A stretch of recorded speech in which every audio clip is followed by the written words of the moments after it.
정말 많은 이벤트가 일어났던 11월이 지나가고 있습니다. 달러가 1,400원을 돌파했었고 이 가격은 10년에 2번 정도 있는 이벤트였습니다. 이로 인해 달러와 역의 관계를 형성하는 코스피는 2,400선이 무너졌었고 우리나라의 가장 대표적인 기업인 삼성전자는 5만원 이하로 하락했다가 자사주 매입 발표를 하면서 강한 반등을 이어가고 있는 상태입니다. 이러한 상황 속에서 굉장히 오랜만에 배당주 외 대상 들에 어느 정도 비중 있는 분산 투자를 진행을 했습니다. 그리고 그로 인해서 포트폴리오에서는 기존의 배당주들 외 ETF의 비중이 크게 증가한 형태가 되었습니다. 이렇게 10월부터 급격히 진행된 달러 상승 현상 및 코스피 하락 상태에서 떨어지는 칼날들을 잡았던 방식은 참조된 전략으로 세븐 스플릿 전략과 김종봉 작가님의 돈의 시나리오 전략이 활용되었습니다. 이렇게 어느 정도 규모가 있는 큰 위기 상황에서는 장기적으로 우상향할 확률이 매우 높은 대상으로 분할 매수 시점을 정해놓고 실행하는 방식입니다. 저의 경우에는 꼬박꼬박 현금 흐름이 창출되는 배당주를 선호하고 한국의 코스피 투자를 선호하지는 평상시에는 않는 편이지만 이렇게 1년에 한 번 정도 10% 이상 큰 조정을 겪는 시기에는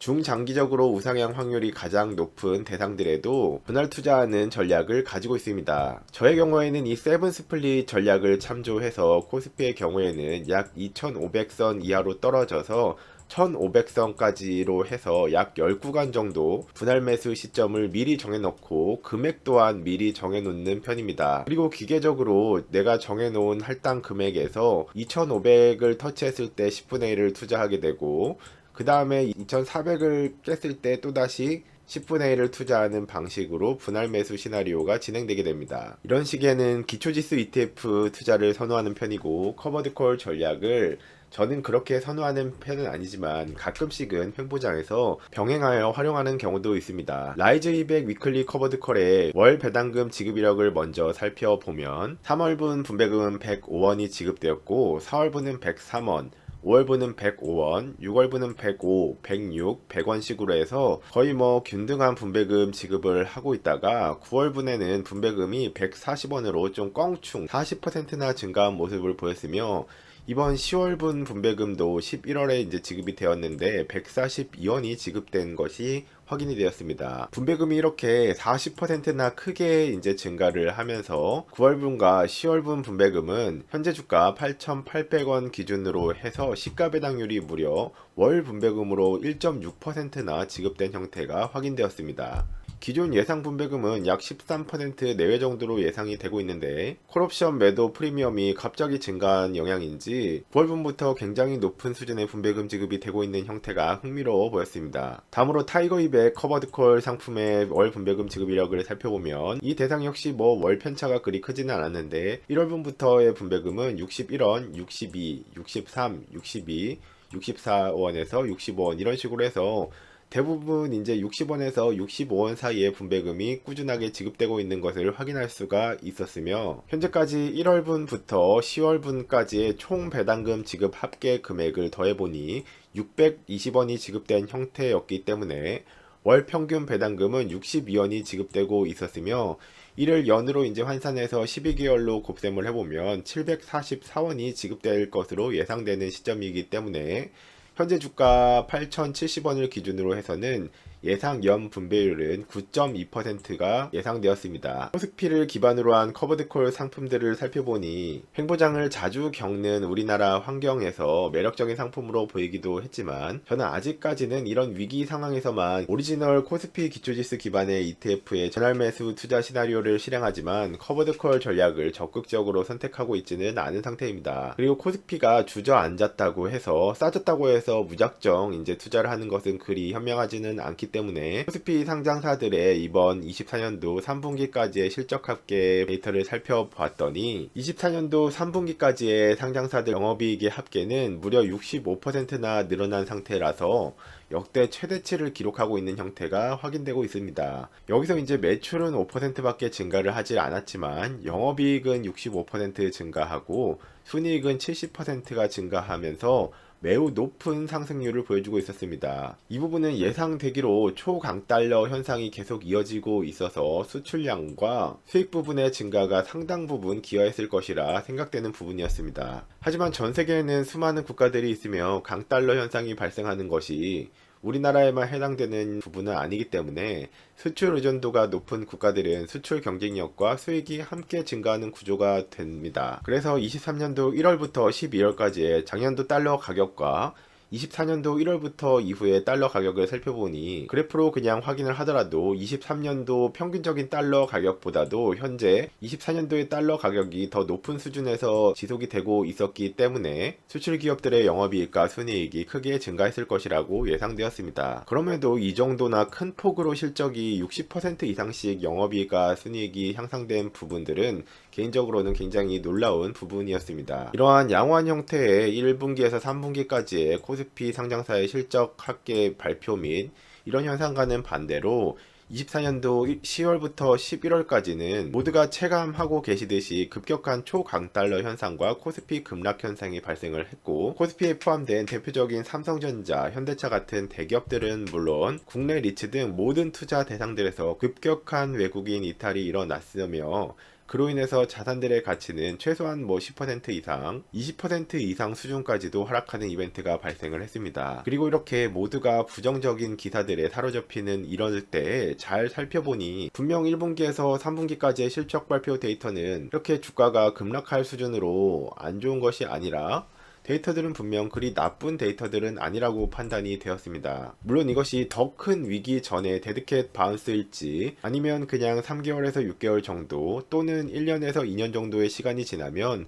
그냥 그거는 매년 한 번씩 발생한다고 했던 마이너스 10% 조정장일지는 아직은 알 수가 없습니다. 그리고 설령 더 큰 위기 직전에 데드캣 바운스였더라도 상관이 없게 전략을 세우고 있습니다. 애초에 투자에 몸담고 살아가다 보면 언젠가는 주기적으로 만나게 될 일이었을 뿐이기도 하기에 앞서서 설명드린 것처럼 코스피 지수를 2500부터 해서 1500 정도의 시기까지 10분할로 나누어 두고 내가 알고 있어서 대응 가능한 만큼 금액을 할당하여 분할 매수 전략으로 대응을 해갈 것이며, 이후 매우 춥고 기나긴 겨울이 찾아와서 최악의 경우 5년 정도의 긴 횡보장을 겪는다고 하더라도 내가 어떻게 대비를 할 것이고 확률적으로는 어떤 일이 일어날 것임을 역사를 통해서 반복해서 배우고 투자 대가들의 이야기를 종합을 해보면 교집합으로 해서 수도 없이 나오는 이야기들이었기 때문에, 그리고 또 설령 모든 시나리오들이 틀린다고 할지언정 현금만을 100% 보유하는 전략은 이게 실행할 수가 없는 필패하는 전략임을 알기 때문에 가장 확률적으로 높은 성공률을 보여왔고 돈을 잃기 어려운 전략들을 채택하여 공부하고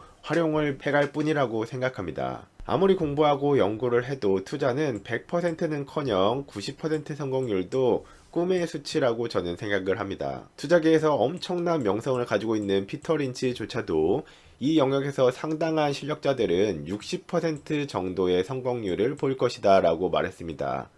그리고 워런 버핏조차도 포트폴리오를 살펴보면 수없이 많은 분산 투자를 하고 있으며 생각보다 훨씬 더 많은 투자 선택 대상들에서 실제로 실패를 하고 있습니다. 그러나 성공을 하는 대상들에서 훨씬 더 높은 수익을 거둬들이고 실패하는 대상들에서는 과감하게 손실을 최소화하는 관리 방법들을 적절하게 사용하며 운영합니다. 즉 우리가 할 일은 결국 꾸준히 배워가면서 내가 할 수 있는 일을 하는 것이라고 생각됩니다. 대부분의 경우 직접 서점을 찾아가지 않아도 요새는 되지만 배울 수 있는 책들은 30분 거리의 서점에만 가도 널려 있기 때문에 최대한 많은 시간을 할당해서 좋은 책들을 배우고 메모하고 경험하고 행동하고 개선하고, 그리고 특히나 실패를 했을 때 복귀를 하면서 이 개선을 해가는 작업이 굉장히 중요하다고 생각됩니다. 원론적으로 어느 영역에서 다 마찬가지겠지만 내가 어느 정도 위치까지 가고 싶고 얼마나 이 영역에서 투자 성공률을 높이고 싶고 성과를 올리고 싶은지는 결국 나의 역량에 따라 좌우되며,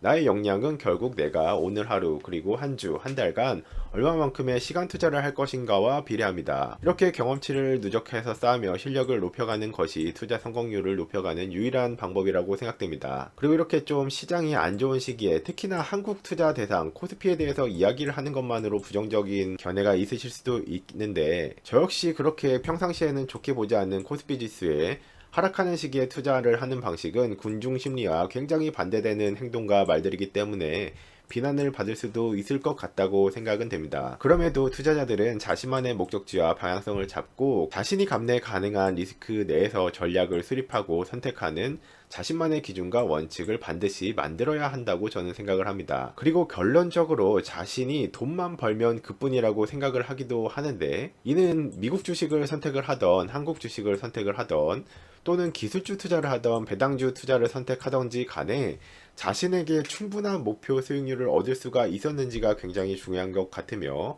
이를 얻었으며 감내해서는 안 되는 리스크들에 노출이 되지는 않는 편이 저는 더 현명하다고 생각됩니다. 이 부분은 작년에도 그랬고 이제 올해도 아마 연 시즌이 마무리되면 작년과 유사한 정도의 실적이 나올 것 같은데, 저의 포트폴리오 운영 실적에서는 특히나 장기 채권과 현금 그리고 국내 투자 비중과 배당주들이 비중이 높기 때문에 평균적으로는 항상 7%에서 15% 정도 수익률 범위를 넘어갈 수는 없을 것 같습니다. 이는 미국 주식에 투자하는 특히 기술주 또는 나스닥에 투자를 하시는 분들 입장에서는 무슨 주식 투자하면서 7%에서 15% 수익률을 얻으려고 배당주 투자와 자산 배분 투자를 하고 있나 라고 생각이 되실지도 모르겠지만, 저의 경우에는 성향상 자산 배분을 무조건 해야만 하는 스타일이 있고, 그리고 정기적인 시세 차익보다도 포트폴리오 전체 관점에서 최소한 4%에서 5%의 현금 흐름이 정기적으로 고정된 시기에 지급되는 형태가 저에게는 훨씬 더 유리하기 때문에 이러한 포지션을 선택하고 운영하고 있는 편입니다. 잠시 저의 자산 배분 전략의 모티브가 된 변동성이 매우 큰 투자의 사계절들을 안정적으로 방어하며 더 잘 즐기기 위한, 변동성은 낮추고 수익은 더 꾸준히 얻기 위하여 활용 중인 올해더 포트폴리오 PDF 전자책을 소개드립니다. 주요 내용으로는 사실 대부분의 개인 투자자들은 시장 타이밍 예측을 줄이고 주식 몰빵, 특히 이 개별 주식을 줄여서 비중이 다소 낮더라도 자산 배분 전략을 활용하면서 이해하기 시작하고, 정기 투자 전략, 이 둘의 장점만 제대로 확실히 이해를 하고 활용하는 것만으로도 그 성공률을 극적으로 끌어올릴 수가 있습니다. 사실 대부분의 투자 대가들이나 유명한 헤지펀드들은 자산 배분 전략을 대부분은 잘 활용을 하고 있습니다. 문제는 이 개인 투자자 분들이 이것이 워낙 생소하다 보니까 특정 자산에 대한 비중이 너무 높게 투자하여서 큰 리스크에 노출되는 부분을 많이 보고 있고, 저 역시 그랬기 때문에 자산 배분과 정기 투자 전략의 세부적인 사항들을 중점적으로 정리한 PDF 전자책입니다. 구독과 좋아요, 알림 설정을 해주시면 대표적인 고배당주들 및 비과세 운영 팁 정보를 가장 빠르게 만나보실 수 있습니다. 시청해주셔서 감사합니다.